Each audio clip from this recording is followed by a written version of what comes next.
You know it's bad when the artificial human is the realest one on the ship. I've heard so many mixed reactions about Alien Romulus, but that turned out to be a good thing. Watch out for spoilers. The first thing that caught my attention was the direction. I've become weirdly obsessed with how Alien movies opened, and this one set up the tone nicely. The silence of space was the deep breath we needed before we went on a tour through the wreckage of the Nostromo ship from the first Alien movie. It signaled to us what we were in for, a reverence for the past and xenomorph action. The Jackson Star mining colony is a bleak place, and we're introduced to Rain and her synthetic brother Andy. I understood their relationship immediately, and that remained at the center of the story. They're orphans, and they're all they have in this cold world. The quieter scenes were shot thoughtfully, and that makes you care about these characters on a personal level. Fede Alvarez is a very thoughtful director. The spectacle of it all wasn't as grand as some of the other films, but it still had nice visuals. It's just hard to outdo Ridley Scott. Rain and Andy meet up with the crew who have come up with a plan to steal the Corbellan 4 ship and escape their colony to get to the seemingly abandoned Renaissance space station.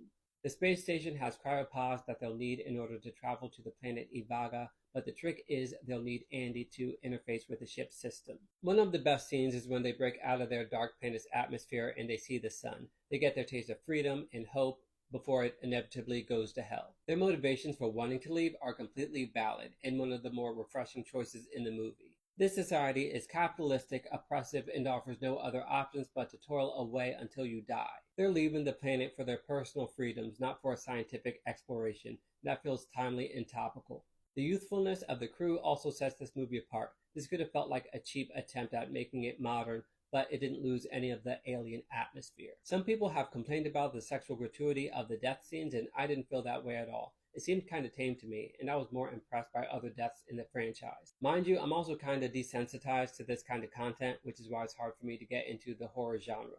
One point that no one can disagree on is that Andy carried this film. David Jonsson's performance and his range is next level. It was very easy to sympathize with him over the other characters, and he had the difficult task of having to evolve over the course of the story. I praised Michael Fassbender's performance as David in Prometheus and Covenant, and Andy fills in that slot here with heart and nuance. He brings so much humanity.